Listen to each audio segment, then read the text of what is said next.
But first, the criminal case against the Victorian Health Department over hotel quarantine failures, which led to just under the deaths of 800 Victorians, is now collapsed in a heap. The state's Office of Public Prosecutions has dropped 58 criminal charges against the Health Department, which had been brought forward by WorkSafe, citing a county court ruling that found 10 witness statements to the Coate inquiry were inadmissible. An OPP spokesman said, and I quote, "The court's ruling was that these witness statements provided to the inquiry on the department's behalf." Now, for that reason, the court ruled the evidence arising from those statements to the inquiry was not then admissible against the department in a criminal proceeding. So while Victoria went it alone with dodgy private security guards, where interstate they used military personnel, there's still no sign that anyone will be held accountable for the deaths that resulted. Joining me now to help us all understand what's happened here, Mr Gavin Silbert, a barrister with 40 years' experience, who also served as Victoria's Chief Crown Prosecutor from 2008 to 2018. Well, Gavin, thank you. I guess we're all at a loss as to why we can have around 800 people die. There's a nexus from the Coate inquiry findings between those deaths and hotel quarantine. And now there's this inadmissibility of witness statements. OK, if there's a problem with those witness statements and the Coate inquiry, why don't we just get those witness statements taken again? Well, the witness statements should have been taken in the first place because there's a basic rule that evidence produced to inquiries, whether they're royal commissions or commissions of inquiry, subject to what's called immunity, and they cannot be used. There's a basic principle against self-incrimination. Our normal freedoms forbid us being subjected to any sort of interrogation. An accused on trial in a criminal court does not have to give evidence.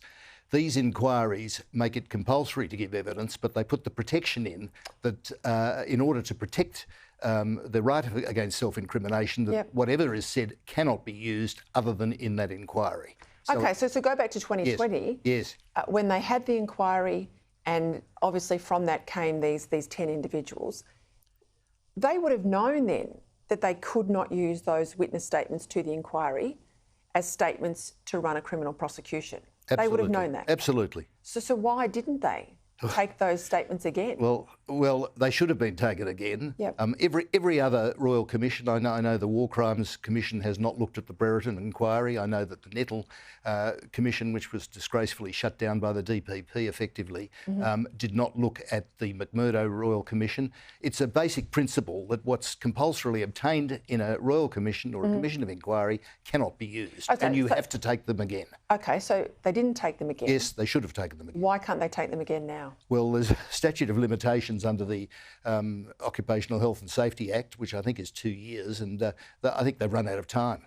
I think or someone like me will say they deliberately ran the clock down. Well, you can say that, and I can't comment on that, but they've certainly run out of time. They should have been taken again immediately, and then almost the same statements could have been produced in support of the indictment in the county court.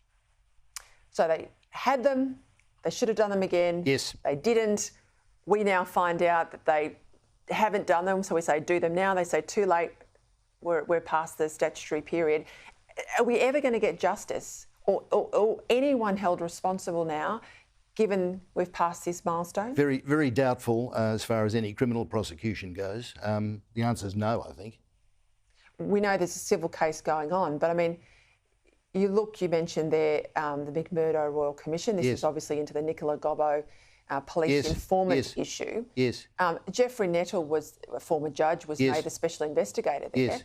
He recommended that the DPP in Victoria lay charges against the police involved there. Yes. The same DPP that's not running criminal charges now in hotel quarantine is still the same DPP who hasn't prosecuted anyone out of the Gobbo matter. Absolutely. That's right. And you've got upper echelons of Victoria Police who presumably are guilty of criminal conduct who have not been prosecuted. You've got Gobbo who offered to give evidence and offered to plead guilty, has not been prosecuted. So go figure. Is there something crook with justice in Victoria? Yes, there is. What needs to happen? Well, there probably should be some sort of independent inquiry into the things, because there's a litany of failures, perhaps commencing with Pell, but then going from Pell through to the McMurdo Royal Commission. Then we've got the recent Justice Lasry episode with the Judicial Commission. There are certainly things wrong that need to be looked at. And we saw when he departed IBAC some very strong comments from the former IBAC Commissioner about politicisation and involvement. Absolutely. I mean, Queensland cleaned up its act Yes. with the Fitzgerald Royal Commission. Yes. Are we at that stage here in Victoria? We may well be. We've been very close to it. Gee, well, you're an eminent person to have made that comment. Thank you, Yes. Gavin Silbert. It's a pleasure.